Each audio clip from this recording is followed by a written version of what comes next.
Welcome to SR7 TV news bulletin. ముందుగా headlines. పాలకొల్లులో 224 మంది అంగన్వాడీ కార్యకర్తలకు 5G సెల్ ఫోన్లు అందజేసిన మంత్రి నిమ్మల రామానాయుడు.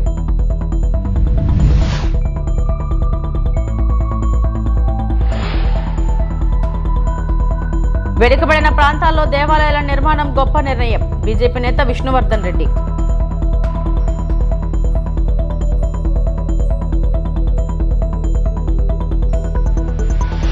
అటల్ బిహారీ వాజ్పేయి స్ఫూర్తితోనే నరేంద్ర మోడీ ప్రధాని అయ్యారు. మంత్రి సత్యకుమార్ యాదవ్.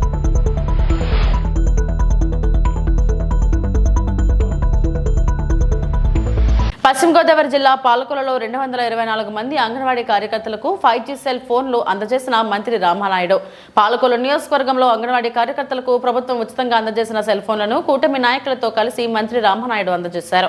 ఈ సందర్భంగా మంత్రి రామానాయుడు మాట్లాడుతూ, సేవల వేగం, పారదర్శకత కోసం స్మార్ట్ టెక్నాలజీని అంగన్వాడీ వ్యవస్థలో ప్రవేశపెట్టిన కూటమి ప్రభుత్వం రాష్ట్ర వ్యాప్తంగా 58,204 అంగన్వాడీ కార్యకర్తలకు సెల్ ఫోన్ల పంపిణీకి 75 కోట్లు వెచ్చించిందని చంద్రబాబు నాయుడు ముఖ్యమంత్రిగా ఉన్న కాలంలోనే అంగన్వాడీ సిబ్బందికి వేతనాల పెంపుకు సహకారాలు అందించిందని, గతంతో పోలిస్తే అంగన్వాడీ కార్యకర్తల గౌరవం, ఆర్థిక భద్రత పెరిగిందని, రాష్ట్రంలో 5,000 మినీ అంగన్వాడీ కేంద్రాలను ప్రధాన అంగన్వాడీ కేంద్రాల స్థాయికి అప్గ్రేడ్ చేసిన ప్రభుత్వం ఉందంటే అది కూటమి ప్రభుత్వానికే సాధ్యమని, అంగన్వాడీ కేంద్రాల్లో మౌలిక వసతులు, భవనాల త్రాగునీరు, మరుగుదొడ్లు మెరుగుపరచడంపై ప్రత్యేక దృష్టి సారించిందని, అంగన్వాడీ కార్యకర్తలపై పనిభారం తగ్గించేందుకు యాప్ల సంఖ్యను తగ్గించాలనే ప్రతిపాదనతో కేంద్ర ప్రభుత్వాన్ని చంద్రబాబు కోరారని, పిల్లల పోషణ, తల్లుల ఆరోగ్య పర్యవేక్షణ మరింత సమర్థవంతంగా జరిగేందుకు డిజిటల్ వ్యవస్థ వినియోగంలోకి తెచ్చిందని, అంగన్వాడీలు ప్రభుత్వానికి కీలక భుజాలని, వారి సమస్యల పరిష్కారానికి ప్రభుత్వం కట్టుబడి ఉందని మంత్రి నిమ్మల రామానాయుడు అన్నారు.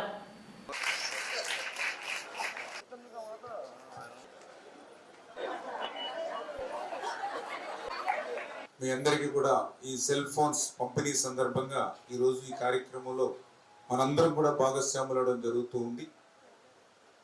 ఈ రకంగా ఆంధ్రప్రదేశ్ రాష్ట్రంలో దగ్గర 58,200 మంది అంగన్వాడీ టీచర్స్కి దగ్గర 75-80 కోట్ల రూపాయలు వెచ్చించి ఈరోజు ఈ సెల్ ఫోన్ల పంపిణీ కార్యక్రమానికి ఈ కూటమి ప్రభుత్వం శ్రీకారం చుట్టిన విషయాన్ని సందర్భంగా తెలియజేసుకుంటూ ఉన్నాం. ముఖ్యంగా ఈ యొక్క స్మార్ట్ ఫోన్ ఉండడం ద్వారా కొన్ని సమస్యలు మీరు ఎదుర్కొంటున్నటువంటి వాటిని కొన్నిటినైనా సరిదిద్దాలనేటువంటి ప్రక్రియలో భాగంగా ఈ యొక్క స్మార్ట్ ఫోన్స్ కూడా మీకు పంపిణీ చేయడం జరుగుతున్నటువంటి పరిస్థితి. ఈ రోజనే కాదు, ఆ రోజు 2014లో మొదటిసారి నేను శాసనసభ్యుడిగా ఉన్నప్పటి నుంచి కూడా ఈ రోజు వరకు కూడా నేను కూడా ప్రత్యక్షంగా చూస్తూ ఉన్నా. అందుకే ఎప్పుడు కూడా అంగన్వాడీ టీచర్స్ అంటే ఒక గౌరవం కానీ, ఒక ప్రేమ కానీ, మీ యొక్క పనితనాన్ని బట్టి, మీరు పనిచేసే విధానాన్ని బట్టి ఆ రోజు నుంచి ఈ రోజు వరకు కూడా ఒక ఎమ్మెల్యేగా కాకుండా మీ యొక్క చేసేటువంటి పనులను బట్టి ఎప్పుడు కూడా మీకు ఎప్పుడు ఒక తోడ్పాటును అందించేటువంటి ప్రక్రియను కూడా ఒకసారి నేను కూడా గుర్తు చేసుకుంటూ ఉన్నా. ఆ రకమైన అంగన్వాడీ సెంటర్లు కూడా ఆ రోజు 14-19లో చాలా ప్రాంతాల్లో లేకపోతే కొత్తవి ఆ రోజు కూడా మనం నిర్మాణం చేసి అంగన్వాడీ కేంద్రం నూతనంగా నిర్మాణం చేస్తే మళ్ళీ ఆ నిర్మాణాన్ని కూడా మీ అంగన్వాడీ టీచర్స్ చేతే నేను రిబ్బన్ కట్ చేసి ప్రారంభించేటువంటి పరిస్థితి కూడా ఆ రోజు నా చేతుల మీద నేనే చేసేటువంటి వాడిని. అయితే దురదృష్టవశాత్తు ప్రభుత్వం మారినటువంటి పరిస్థితుల్లో 5 సంవత్సరాల నష్టం మళ్ళీ ఈరోజు కోలుకోవడానికి కూడా ఇంకా ఇబ్బందికరమైనటువంటి పరిస్థితి ఈరోజు ఉంది. రాష్ట్రంలో 3 అకాడమిక్ రీజియన్లు ఏర్పాటు చేయబోతున్నామని, అకాడమిక్ జోన్ల ఏర్పాటుతో రాష్ట్ర సమగ్రాభివృద్ధికి కృషి చేస్తున్నామని రాష్ట్ర మైన్స్ అండ్ ఎక్సైజ్ శాఖ మంత్రి కొల్లు రవీంద్ర అన్నారు. మచిలీపట్నం టీడీపీ కార్యాలయంలో ప్రజా దర్బార్ నిర్వహించిన మంత్రి రవీంద్ర ప్రజల నుండి అర్జీలు స్వీకరించి పరిష్కార చర్యలకు అధికారులను ఆదేశించారు. మంత్రి రవీంద్ర ఎకనామిక్ జోన్స్ కూడా ఇప్పుడు ఏర్పాటు చేసేదానికోసం 3 ప్రాంతాలని, అటు ఉత్తరాంధ్రకు సంబంధించి శ్రీకాకుళం నుంచి ఈస్ట్ గోదావరి వరకు విశాఖ ఎకనామిక్ జోన్ రీజియన్ కింద పెడతారు.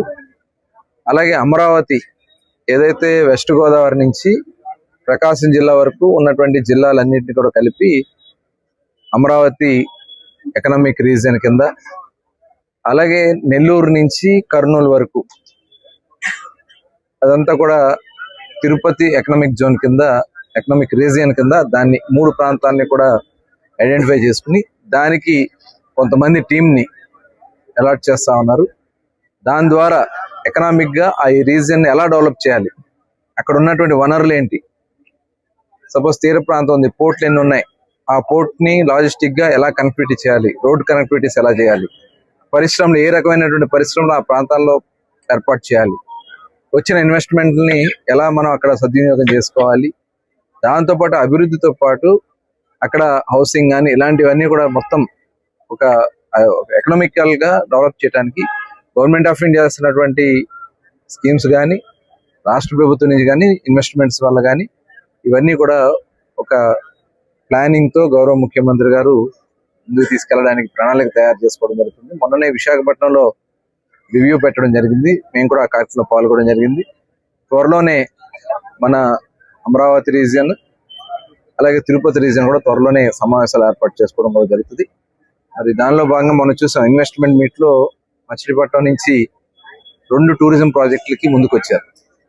ఒకటి ఏదైతే మైరాజ్ అనే సంస్థ వచ్చారు, మరొక సంస్థ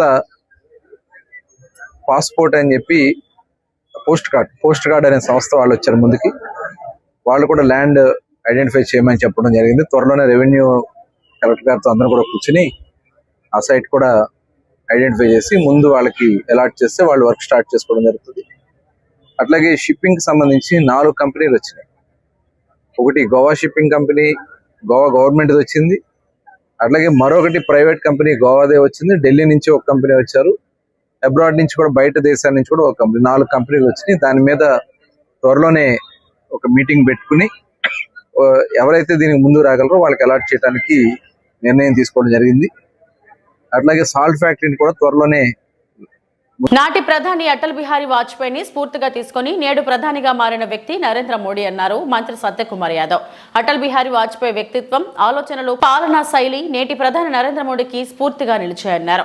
నెల్లూరులో నిర్వహించిన అటల్ మోడీ సుప్రపాలన యాత్ర సభలో ఆయన మాట్లాడుతూ వాజ్పేయిని అత్యంత దగ్గరగా చూసిన వ్యక్తిగా ఆయన వ్యక్తిత్వాన్ని అర్థం చేసుకున్నానని అన్నారు. ప్రజల వేదనను తన కవిత్వం ద్వారా వ్యక్తపరిచిన నేత వాజ్పేయి అని, పార్లమెంట్లో ఆయన ప్రసంగాలు దేశమంతా ఆసక్తిగా వినేలా ఉండేవని గుర్తు చేశారు. ఎన్నో ప్రతికూల పరిస్థితులు ఎదురైనా 63 సంవత్సరాల పాటు ప్రతిపక్షంలోనే ఉన్నా నమ్మిన సిద్ధాంతాలను వదలకుండా బీజేపీలోనే కొనసాగాలని తెలిపారు. కేవలం 2 సీట్లు మాత్రమే గెలిచిన సందర్భంలో కూడా మనోస్థైర్యం కోల్పోకుండా ముందుకు సాగారని అన్నారు సత్యకుమార్. దగ్గరగా చూసే అవకాశం కలగడం నా అదృష్టంగా నేను భావిస్తుంటాను. ఆ వయసులోనే ఎలా వ్యవహార శైలి ఎలా ఉండాలి, ఇతరులతో ఎలా మెలగాలి అనే విషయాన్ని తెలుసుకోవడం జరిగింది. ఒక సాధారణ కుటుంబం నుంచి అసాధారణ స్థాయికి చేరిన నాయకుడు అటల్ బిహారీ వాజ్పేయి గారు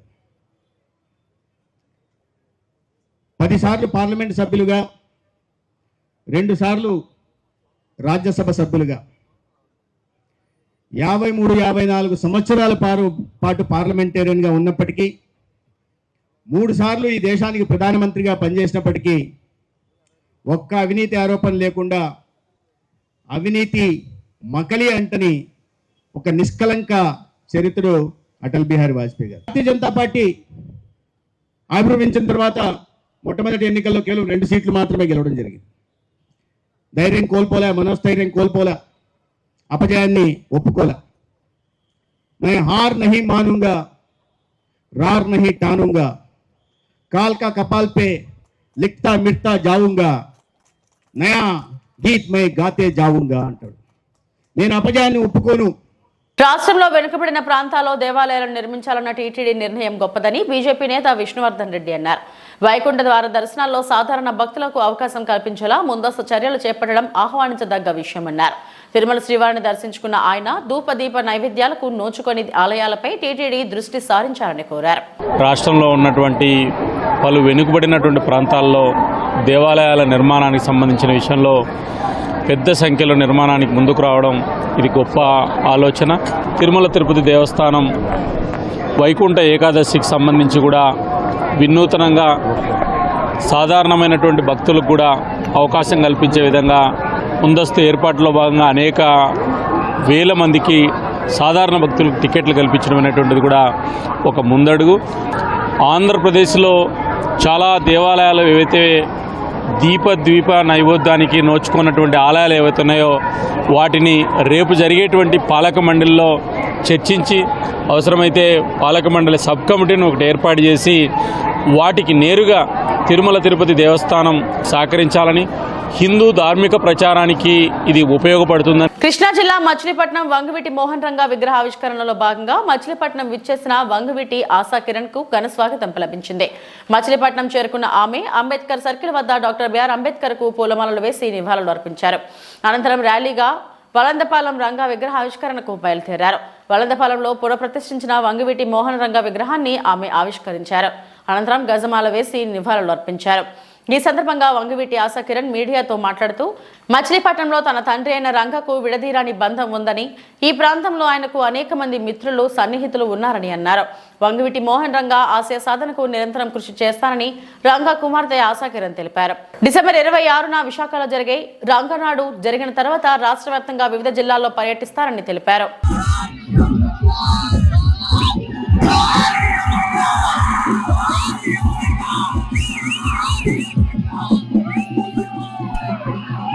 ఎందుకంటే రాధారంగం మిత్ర మండలి సభ్యులందరూ ఎక్కడికక్కడ ప్రతి గ్రామం మండలం ఎక్కడికక్కడ ఉన్నారు. అది వాళ్ళందరినీ ఎక్కదాటిగా తీసుకురావాలని చెప్పి నా ప్లాన్. సో అందరికి ఏంటంటే ఒక భరోసా ఇవ్వడానికి రంగనాడు అనేది కాన్సెప్ట్ ఇప్పుడు కాదండి. రంగా గారు అప్పట్లో కాపునాడు జైల్లో ఉన్నప్పుడు జైల్లో ఉన్నప్పుడు కాపునాడు పెట్టినప్పుడు ఒరిజినల్ ఐడియా రంగనాడు, ఆయన ప్రపోజ్ చేసిన ఐడియా రంగనాడు, కానీ బయటకు వచ్చేసరికి అది కాపునాడే. ఆ రంగనాడు అనే కళను నిజం ఇప్పుడే కాదు, నాకు ఈ సంవత్సరం ఒక్క చోటకి వెళ్ళి రంగనాడు చేయాలని జస్ట్ ఆరంభం మాత్రమే. ఈ చోట రంగనాడు చేయాలని చెప్పి ఈ ఆరంభాన్ని పెట్టకుండా వైజాగ్ లో పెట్టడానికి కారణం ఏంటి? 100%. మేడం ఇంకోటి రాజకీయ రంగాలలో ఏమైనా రాజకీయ ప్రయత్నం చేసే అవకాశం ఏ పార్టీ? మా రాధారంగం మిత్రులకి ఏ రాజకీయ సంబంధం లేదండి. దాంట్లో అన్ని రాజకీయ పార్టీలు మీరు మేడం మీరేమైనా రాజకీయ రంగ ప్రవేశం చేసే ప్రకటన వెలువడే అవకాశం రాధారంగ మిత్ర పార్టీ కోసమే ఏ పార్టీతో? నాకు ఏ పార్టీతో లేదు, నేను ఏ పార్టీతో అది నా ఒకటే ధ్యేయం. ఆధారంగా మిత్రమైన సభ్యులందరినీ ఒక ఏకదాటిగా తీసుకొచ్చి అందరితో కలిసి పని చేయాలని చెప్పి అది అన్నట్టు ఫ్యూచర్ లో మా రాధారంగం మిత్రమంటే ఎలాంటి డెసిషన్ తీసుకున్న పెద్దలు కంపెనీ ఫామ్ చేస్తారు. అందరి డెసిషన్ బట్టి ఎలాంటి నిర్ణయాలు తీసుకోవాలని అది ఫ్యూచర్ అన్నమాట. అప్పుడు చెప్పలేదు ఫ్యూచర్ లో ఉందో మీరు చెప్పలేదు, రేపు ఏమవుతుందనేది మీరు చెప్పలేరు కాబట్టి అది చెప్పలేదు. ముందు నా లక్ష్యం ఏంటంటే మా రాధారంగం కలపాలి. వైసీపీ ప్రభుత్వ హయాంలో అధోనిని జిల్లా చేయాలని గుర్తుకు రాలేదా? జగన్మోహన్ రెడ్డి ముఖ్యమంత్రిగా ఉన్నప్పుడు అధోనిని జిల్లా చేయాలని ఎందుకు కోరలేదు? ఇప్పుడు వైసీపీ ఉనికిని కాపాడుకోవడానికే తప్ప అధోని జిల్లాపై ఆందోళనలు చేస్తున్నారని, ఎమ్మిగ్నూరు నియోజకవర్గం పరిధిలో జిల్లాకు అవసరమైన వనరులు ఉన్నాయి కాబట్టి నేను ఎమ్మిగ్నూరును జిల్లా చేయాలని కోరుతున్నా అని Emmiganur MLA doctor BV Jayanageswara Reddy స్పష్టం చేశారు. మున్సిపల్ కార్మికులు తమ ఉద్యోగులపై చేస్తున్న ధర్నాలకు సంఘీభావం తెలిపే వైసీపీ నేతలు జగన్ ప్రభుత్వంలో నిద్రపోయారా అని ఎమ్మెల్యే డాక్టర్ బివి జయనాగేశ్వరరెడ్డి ప్రశ్నించారు. రాష్ట్రంలో చంద్రబాబు చేస్తున్న సుప్రపాలనపై ప్రశ్నించే మీరు జగన్ ప్రభుత్వంలో గాలి కొదిలేసిన అభివృద్ధిని గుర్తు చేసుకోవాలని ఎమ్మెల్యే బివి గుర్తు చేశారు. విడిపోయి మీరు ఒక హేతుబద్ధత లేకుండా హడావిడిగా చేసిన విభజన వల్ల ఈరోజు ఈ సమస్య వచ్చింది. మరి ఈరోజు పశ్చిమ ప్రాంతంలో 5 ఏళ్ల అధికారంలో ఉన్న మీరు నిన్నగాక మొన్న మళ్ళా ఈరోజు మేమొస్తే మళ్ళా ఇస్తాము అని చెప్పి మీరు సంఘీభావం తెలుపుతున్నారు ఆదోని జిల్లాకి. మరి ఉన్నటువంటి ఈ ప్రేమ ఎట్లా కలిగిందో నాకు తెలియదు.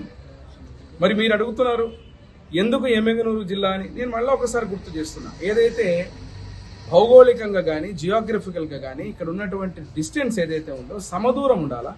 అన్నిటికీ మధ్యలో ఉన్నటువంటి ప్రాంతం. మీరు పరిపాలనా సౌలభ్యం గురించి మాట్లాడినప్పుడు ఖచ్చితంగా సెంటర్ పాయింట్ ఎమ్మిగనూరులో మీకు ఈరోజు అన్ని నియోజకవర్గాలకు దాదాపు 20 నుంచి 35 నుంచి 40 కిలోమీటర్ల మధ్యలో ఉన్నటువంటి దూరం.